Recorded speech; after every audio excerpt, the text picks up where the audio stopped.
بسم اللہ الرحمن الرحیم۔ بیان سے پہلے شام کی مسنون دعائیں پڑھ لو۔ اللہم اجرنی من النار، اس کا معنی ہے اے اللہ مجھے دوزخ کی آگ سے بچا لیجیے۔ اس کو 7 مرتبہ پڑھ لو۔ اللہم اجرنی من النار، اللہم اجرنی من النار، اللہم اجرنی من النار، اللہم اجرنی من النار، اللہم اجرنی من النار، اللہم اجرنی من النار، اللہم اجرنی من النار۔ 10 مرتبہ لا حول ولا قوت الا باللہ، اس کے معنی ہے نیک کام کرنے کی طاقت اور گناہوں سے بچنے کی طاقت اللہ کی مدد کے بغیر نہیں ملتی ہے۔ اللہ تعالیٰ مدد کرے تو ہی ہم گناہوں سے بچ سکتے ہیں اور نیک کام کر سکتے ہیں۔ اس کو 10 مرتبہ پڑھ لو۔ لا حول ولا قوت الا باللہ، لا حول ولا قوت الا باللہ، لا حول ولا قوت الا باللہ، لا حول ولا قوت الا باللہ، لا حول ولا قوت الا باللہ، لا حول ولا قوت الا باللہ، لا حول ولا قوت الا باللہ، لا حول ولا قوت الا باللہ، لا حول ولا قوت الا باللہ، لا حول ولا قوت الا باللہ۔ 10 مرتبہ درود شریف پڑھ لو۔ سب سے چھوٹا درود صلی اللہ علی النبی الامی وسلم، اس میں درود بھی ہے، سلام بھی ہے۔ اس کو 10 مرتبہ پڑھ لو۔ صلی اللہ علی النبی الامی وسلم، صلی اللہ علی النبی وسلم، صلی اللہ علی النبی وسلم، صلی اللہ علی النبی وسلم، صلی اللہ علی النبی وسلم، صلی اللہ علی النبی وسلم، صلی اللہ علی النبی وسلم، صلی اللہ علی النبی وسلم، صلی اللہ علی النبی وسلم۔ کل تین مرتبہ پڑھنا ہے، صبح فجر کے بعد بھی اور مغرب کے بعد بھی۔ اعوذ باللہ من الشیطان الرجیم، بسم اللہ الرحمن الرحیم۔ قل هو اللہ احد اللہ الصمد لم یلد ولم یولد ولم یکن له کفوا احد۔ قل هو اللہ احد اللہ الصمد لم یلد ولم یولد ولم یکن له کفوا احد۔ قل هو اللہ احد اللہ الصمد لم یلد ولم یولد ولم یکن له کفوا احد۔ بسم اللہ الرحمن الرحیم۔ قل اعوذ برب الفلق من شر ما خلق ومن شر غاسق اذا وقب ومن شر النفاثات في العقد ومن شر حاسد اذا حسد۔ قل اعوذ برب الفلق من شر ما خلق ومن شر غاسق اذا وقب ومن شر النفاثات في العقد ومن شر حاسد اذا حسد۔ قل اعوذ برب الفلق من شر ما خلق ومن شر غاسق اذا وقب ومن شر النفاثات في العقد ومن شر حاسد اذا حسد۔ بسم اللہ الرحمن الرحیم۔ قل اعوذ برب الناس ملک الناس اله الناس من شر الوسواس الخناس الذي يوسوس في صدور الناس من الجنة والناس۔ قل اعوذ برب الناس ملك الناس اله الناس من شر الوسواس الخناس الذي يوسوس في صدور الناس من الجنة والناس۔ قل اعوذ برب الناس ملك الناس اله الناس من شر الوسواس الخناس الذي يوسوس في صدور الناس من الجنة والناس۔ ایک دعا 3 مرتبہ صبح شام پڑھنے کی ہے، اس کے الفاظ میں بولتا ہوں، آپ اچھی طرح سن لو۔ رضیت باللہ ربا وبالاسلام دینا وبمحمد نبی صلی اللہ علیہ وسلم۔ یہ 3 مرتبہ اس کو پڑھ لو۔ اس کے معنی ہے میں اللہ کے رب ہونے پر خوش ہوں اور اسلام کے دین ہونے پر خوش ہوں اور محمد کے نبی ہونے پر میں دل سے خوش ہوں۔ آدمی صبح میں اور شام کو یعنی مغرب بعد یہ 3 مرتبہ اس دعا کو پڑھے گا تو اللہ تعالیٰ قیامت کے دن اس کو اتنا ثواب عطا فرمائیں گے کہ وہ خوش ہو جائے گا۔ اور یہ انسان کب خوش ہوگا؟ بہت زیادہ ملے گا تب خوش ہوگا۔ اس کو پڑھ لو 3 مرتبہ۔ رضیت باللہ ربا وبالاسلام دینا وبمحمد نبی صلی اللہ علیہ وسلم۔ رضیت باللہ ربا وبالاسلام دینا وبمحمد نبی رضیت باللہ ربا وبالاسلام دینا وبمحمد نبی۔ ویسے شام کی دعائیں تو بہت ہے، لیکن کچھ تھوڑی سی دعائیں میں نے اس لیے پڑھائی کہ بالکل بیان کی وجہ سے چھوڑ دینا اچھا نہیں ہے، کچھ نہ کچھ دعائیں شام کی ضرور پڑھ لینی چاہیے۔ ایسی جامع دعائیں ہے یہ کہ اس کی وجہ سے بہت سارے دنیا کی مصیبتوں سے، آخرت کی پریشانیوں سے، آخرت کے عذاب سے اللہ تعالیٰ اس کو بچا لیتے ہیں۔ اب بیان وقت کا وقت کم ہے، پونا گھنٹہ رہ گیا ہے۔ 9 بجے جماعت ہے، اچھا اس میں سدھارنا بھول گئے ہیں۔ اچھا اچھا اچھا 9:15 کو اذان، 9 بجے جماعت، اور وقت اگر زیادہ ہو جائے تو بیان بعد ہوگا، کوئی ایسی مسئلہ بات نہیں ہے۔ جی اچھا، تو ایک دعا اور پڑھ لیجیے۔ اللہم انی امسیت منک، پڑھو، اللہم انی امسیت منک فی نعمت وعافیت وستر فاتمم علی نعمتک وعافیتک وسترک فی الدنیا والآخرہ۔ اس کا ترجمہ یہ ہے، اے اللہ، آپ کی طرف سے میں نعمت اور عافیت اور اپنے عیبوں پر پردہ ڈالنے کی حالت میں نے شام کی ہے، تو آپ کی یہ تینوں نعمتیں دنیا میں اور آخرت میں مکمل طور پر مجھے عطا فرمائیے، عافیت بھی اور نعمتیں بھی اور عیبوں پر پردہ ڈالنا بھی۔ یہ 3 مرتبہ اس کو پڑھ لیجیے، ایک مرتبہ پڑھ لیے، 2 مرتبہ اور پڑھ لو۔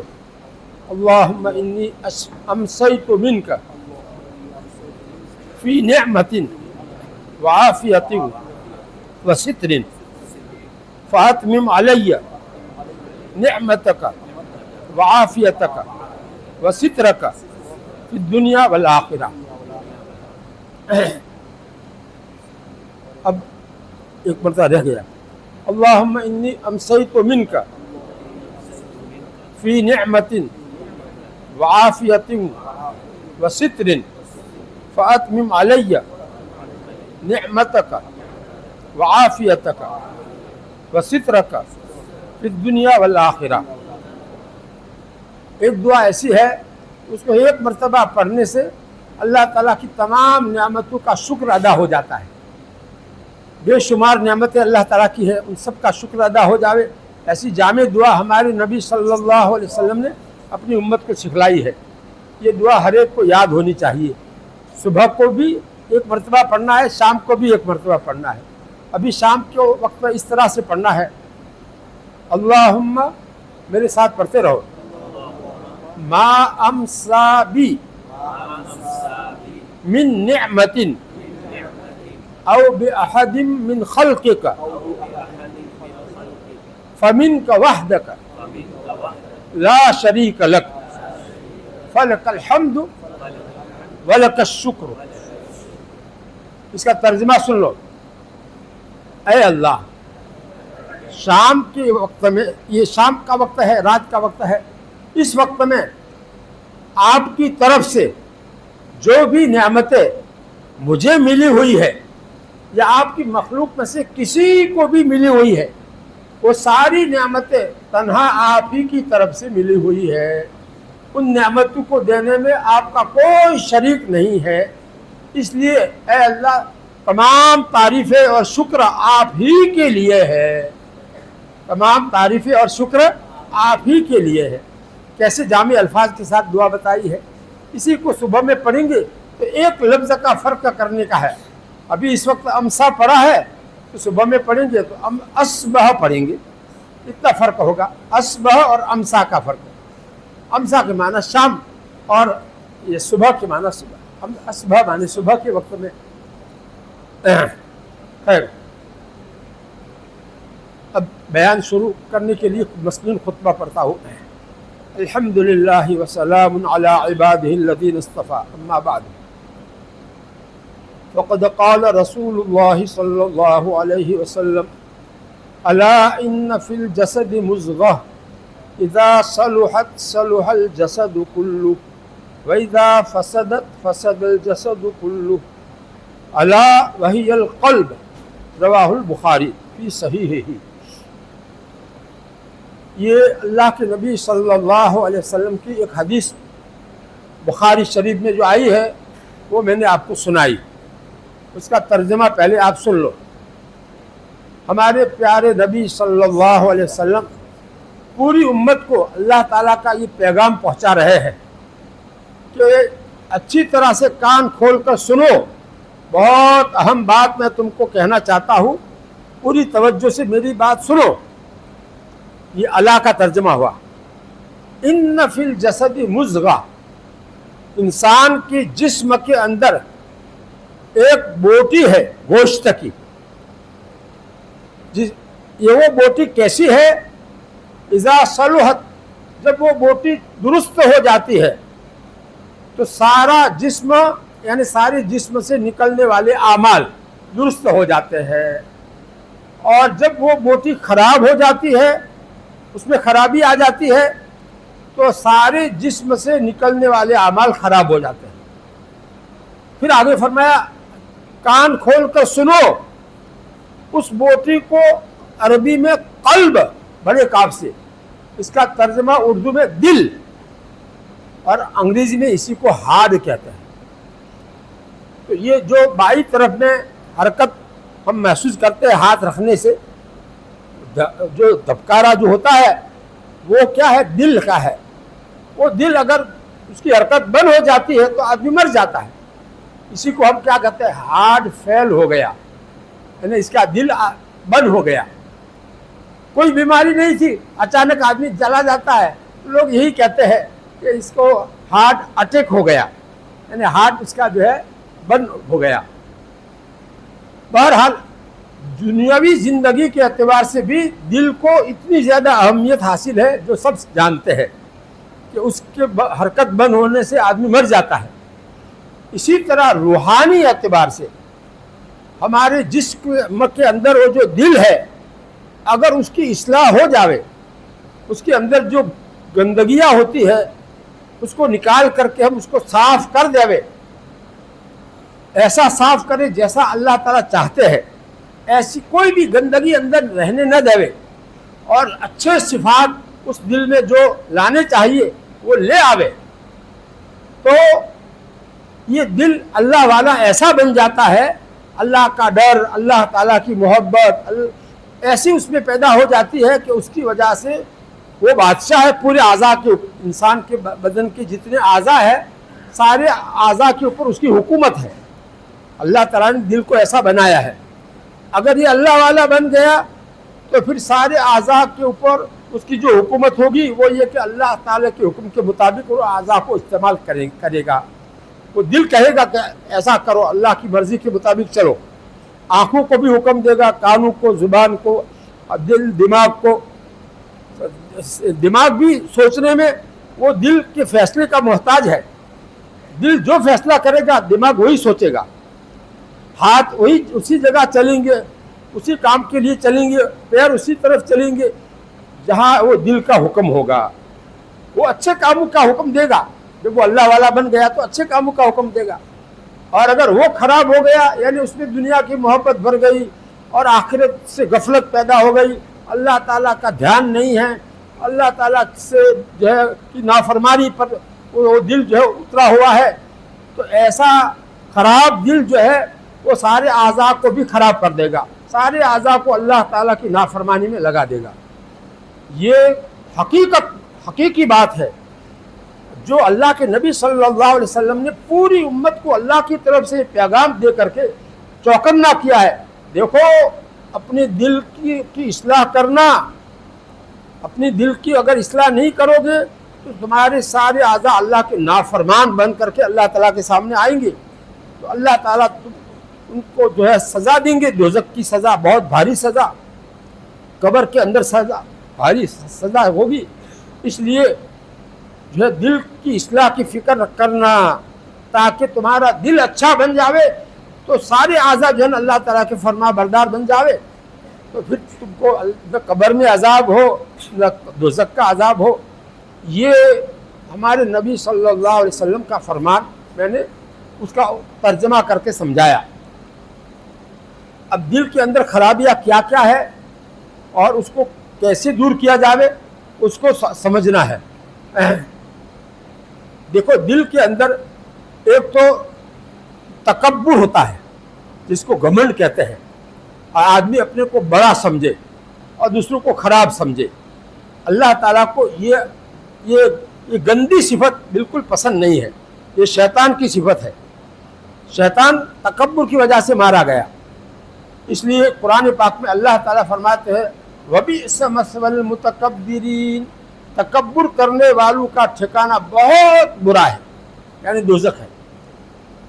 اس لیے ہمارے دل میں سے تکبر کو کیسے نکالے اور اپنے آپ کو سب سے اپنے آپ کو خراب کیسے سمجھے، اس کے لیے کسی اللہ والے کی رہبری لینی پڑتی ہے، ان سے اصلاحی تعلق قائم باقاعدہ کر کے اپنے دل کے حالات ان کو بتا کر کے، اور وہ کہے کہ ہاں تمہارے یہ حالات ایسے ہے کہ اس سے پتہ چلتا ہے تمہارے اندر تکبر ہے، اور اس کو دور کرنے کا طریقہ یہ ہے جو میں تم کو بتاؤں، اس طرح سے تم کرو تو پھر تمہارا دل تکبر سے پاک ہو جائے گا۔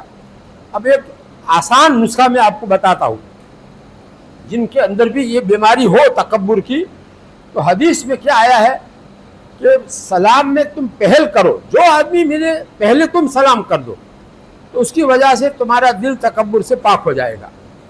حدیث شریف کے الفاظ ہے البادئ بالسلام بریء من الکبر، اس کا ترجمہ ہے سلام میں پہل کرنے والا تکبر سے پاک ہو جاتا ہے، اس کا دل میں تکبر جو ہے وہ ختم ہو جاتا ہے۔ جو ملے اس کو یہ پہل، چاہے کوئی بچہ ملے، چاہے اپنے گھر میں بیوی ہے، بچے، ان کو سلام کرے، راستے میں جو ملے اس کو سلام کرے، اپنے سے چھوٹا ہو اس کو بھی سلام کرے، جان پہچان چاہے نہ ہو اس کو بھی سلام کرے۔ ایسی عادت ڈالنا مشکل نہیں ہے، مشکل ہے؟ ایسی عادت ڈالنا کوئی مشکل ہے؟ کتنی آسان ہے۔ ہمارے نبی صلی اللہ علیہ وسلم کے نسخے اتنے ہلکے پھلکے ہوتے تھے کہ تکبر کو نکالنے کے لیے سلام میں پہل کرو، کتنی آسان ہے۔ لیکن آج ہمارے اندر ماحول کیسا ہے کہ سلام میں پہل کرنے کا ماحول نہیں ہے۔ کوئی کر لیتا ہے سلام تو سامنے والا جواب جو ہے آہستہ دیتا ہے یا دیتا ہی نہیں ہے، حالانکہ سلام کا جواب دینا واجب ہے، اور ایسے آواز کے ساتھ دینا واجب ہے کہ وہ سن سکے سلام کرنے والا۔ ایسے آواز سے اس کو جواب دیں گے تبھی واجب ادا ہوگا۔ اب ہم لوگ جو ہے اس میں بہت غفلت برتتے ہیں، اس لیے آئندہ ایسا کر لو، ہم سب کے سب نیت کر لو کہ ہمیں سلام میں پہل کرنا ہے، اور کوئی پہل کر دے گا تو اس کو جواب زور سے دینا ہے، اور سلام کے الفاظ بھی صحیح بولنے ہیں۔ السلام علیکم، الف شروع میں ادا کر کے صرف بعض لوگ کہتے ہیں السلام علیکم، تو یہ صحیح سلام نہیں ہے۔ یہ سین سے جو سلام شروع ہوا وہ صحیح سلام نہیں ہے، الف سے شروع کرو السلام علیکم، تو یہ صحیح سلام ہوا۔ اور اس کے جواب میں وعلیکم السلام ورحمۃ اللہ اتنا بڑھا کر کے جواب دو، یہ بہتر ہے۔ سب سے پہلے آدم علیہ السلام کو اللہ تعالیٰ نے جب پیدا کیا تو اللہ تعالیٰ نے فرشتوں کی جماعت بیٹھی ہوئی تھی، حضرت آدم علیہ السلام کو کہا کہ جاؤ اس جماعت کے پاس ان کو سلام کرو، اور دیکھو وہ کیا جواب دیتے ہیں۔ تمہاری اولاد کے لیے سلام اور جواب کا یہی طریقہ ہوگا۔ تو سب سے پہلی عبادت کون سی شروع ہوئی؟ سلام۔ اور جنت میں جانے کے بعد میں بھی کون سی عبادت باقی رہے گی؟ سلام کی۔ خود اللہ تعالیٰ سلام کریں گے، سلام قولا من رب الرحیم، سورہ یاسین میں ہے کہ نہیں؟ مہربان رب کی طرف سے سلام کہا جائے گا اہل جنت کو۔ واہ واہ، سلام کتنی اہم عبادت ہوئی، آج ہم اس کو معمولی سمجھتے ہیں۔ اللہ تعالی ہمیں اس کے اوپر عمل کرنے کی توفیق عطا فرمائے۔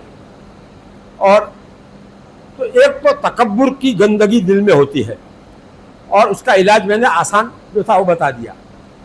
دوسری گندگی دل کے اندر کیا ہوتی ہے جس سے دل کو صاف کرنا ہے، وہ ہے غصے کی گندگی۔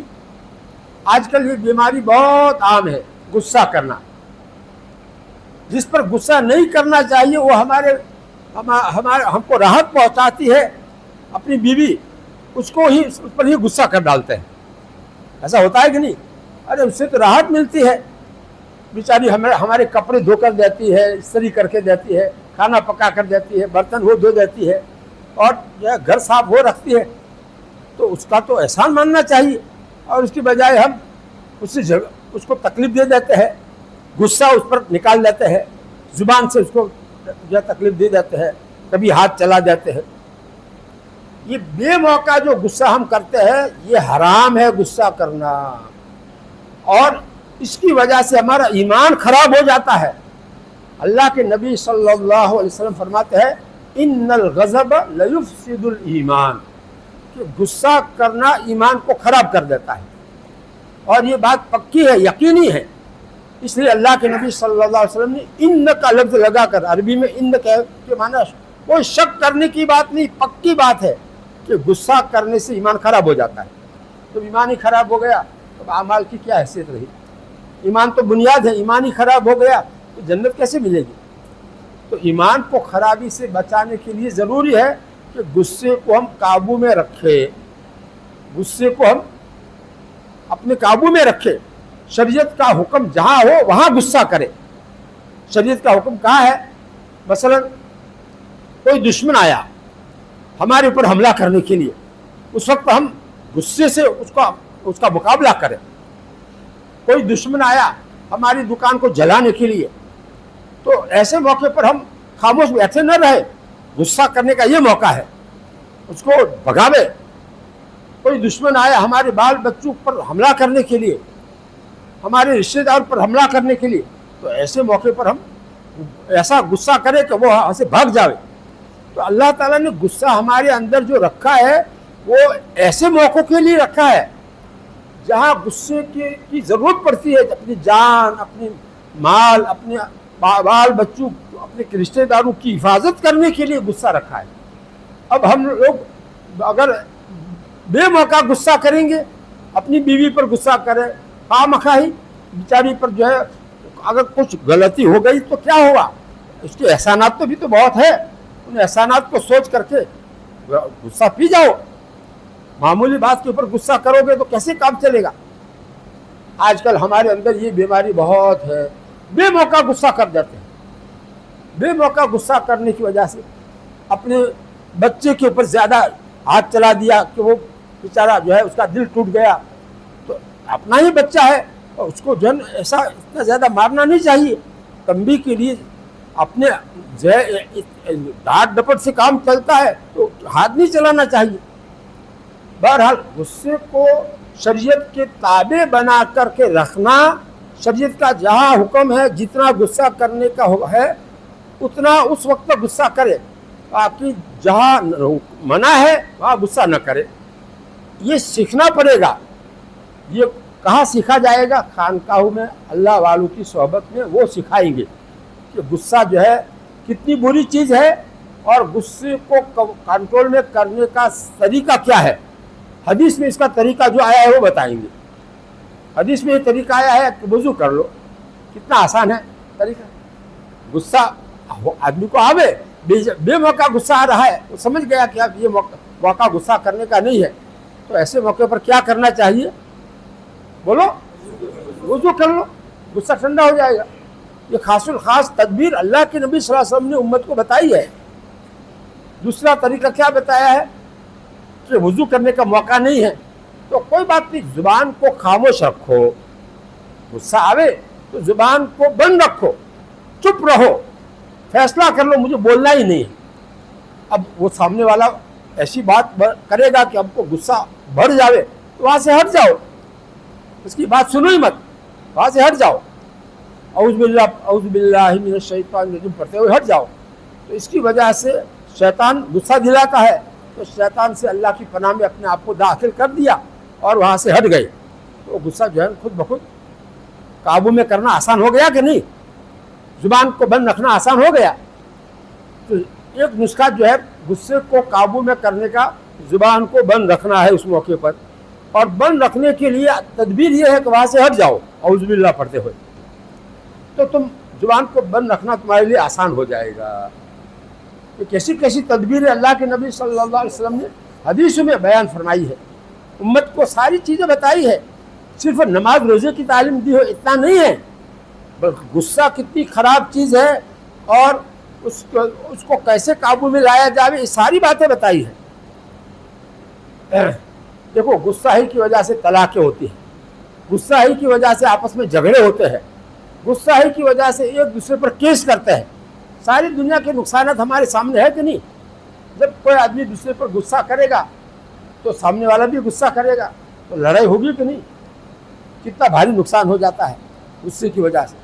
دنیا میں جتنے بھی جھگڑے، فساد، خرابیاں، وہ سب غصے ہی کا نتیجہ ہے، لیکن پھر بھی ہم لوگ اس کو معمولی سمجھتے ہیں کہ وہ تو ہو گیا، پھر بعد میں پچھتاتا بھی ہے، غصہ کرنے والا بعد میں پچھتاتا بھی ہے کہ میں نے ایسا نہ بولا ہوتا تو اچھا تھا، اب مجھے معافی مانگنی پڑے گی، اس کا دل میں نے زخمی کر دیا، اس کو معافی مانگنی پڑے گی۔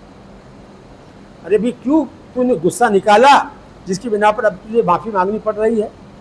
نہیں مانگے گا معافی تو اس کا دل زخمی کیا ہے، تو قیامت کے دن اس کا حساب دینا پڑے گا اور وہ بہت بھاری ہوگا۔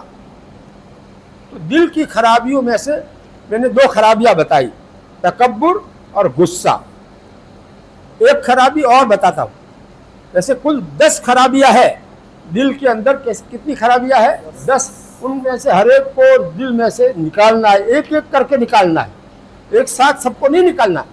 ایک بیماری کو پکڑو اور اس کے بارے میں اپنے شیخ سے، جس سے آپ نے بیعت کی ہو اور اپنے اصلاح کا تعلق ان سے رکھا ہو، ان سے کہو کہ میرے اندر غصہ کی بیماری ہے، بات بات پر مجھے غصہ آ جاتا ہے اور بہت سخت غصہ آ جاتا ہے، تو میں کیسے قابو میں لاؤں؟